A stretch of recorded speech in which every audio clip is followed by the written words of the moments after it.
After reading the story of Elijah, we each interpreted the text based on our various backgrounds and beliefs.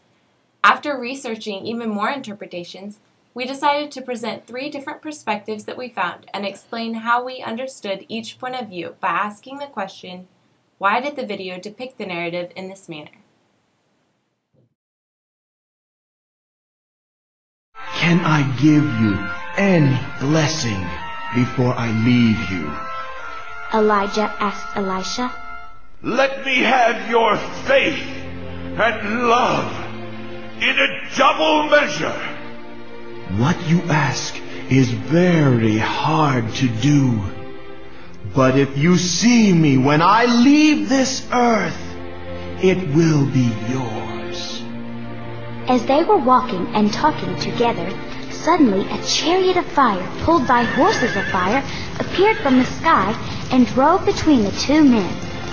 In an instant, Elijah went up into heaven in a whirlwind. Elisha saw this and shouted, My father! My father! The chariots and horsemen of Israel!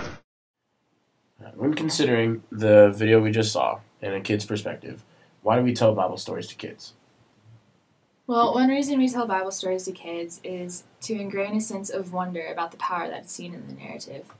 But also, another reason is that humans innately love stories. We learn more when things are in a narrative form rather than a lecture with an outline. And I'm not saying that kids are less intelligent, but putting things in the simplest form makes them easier to learn.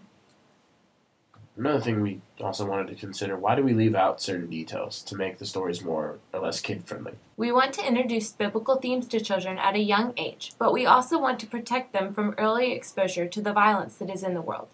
We want to allow children to keep the innocence that every adult admires in them for as long as possible. Elijah said to Elisha, Tell me, what can I do for you before I'm taken from you? Let me inherit a double portion of your spirit. Elisha replied, You have asked a difficult thing. Elijah said, Yet if you see me when I am taken from you, it will be yours. Otherwise, it will not. As they were walking along and talking together, suddenly a chariot of fire and horses of fire appeared and separated the 2 of them. And Elijah went up to heaven in a whirlwind. Elisha saw this and cried out, My father! My father! The chariots and the horsemen of Israel!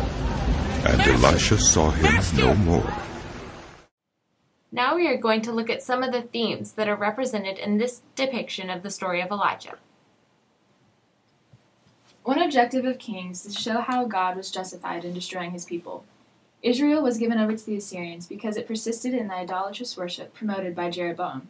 Judah suffered the judgment of God because of the sins of Manasseh, whose reign epitomized the evil of Judah's kings. And King Josiah's revival of Orthodox worship was not sufficient to turn away God's appointed wrath. But the grace of God is an important theological lesson of this book as well. God spared Judah from Assyria and Hezekiah from a fatal illness in response to his prayers for deliverance. A glimmer of hope concludes this gloomy book of destruction, which was directed to those living in the Babylonian exile, whose duty was to heed the warnings of the book and repent in preparation for the return to their homeland. The Israelite nation was reminded of God's grace because of the authority and the presence of the prophets. They stood as mediators between Yahweh and his people, bringing messages of warning and hope to the people. In doing so, the prophets were reminders of the covenant made between Israel and Yahweh, and how he had brought them out of Egypt and set them apart for a reason. At Israel's most vulnerable moments in their religious journey, the prophets stepped in by showing Yahweh's power as a reminder to repent and also remember who they were and whose they were. As a response, the prophets were central figures in not only religious circles, but the whole of Israel's identity as a nation. These are the days of Elijah, declaring the word of the Lord. And these are the days of your servant Moses, righteousness being restored. And though these are days of great trial, of famine and darkness and sword, still we are the voice in the desert crying, prepare ye the way of the Lord. How does this song, representing the story of Elijah, relate to our Christian culture in today's society? When Israel first entered the Promised Land, they were given an ultimatum: choose this day whom you will serve. The story of Israel cycles through apostasy when the presence of God is honored among the people and when he is ignored.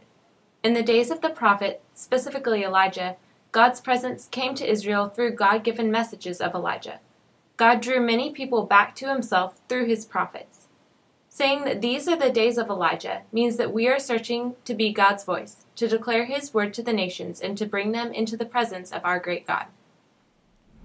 After taking a view of these different representations of the Elijah Ascension narrative, we were able to recognize that even though different perspectives can be derived from a single story, the integrity of the story remains the same. Each of the interpretations highlight different aspects to offer different meanings from the text, while at the same time attempting to preserve the original narrative.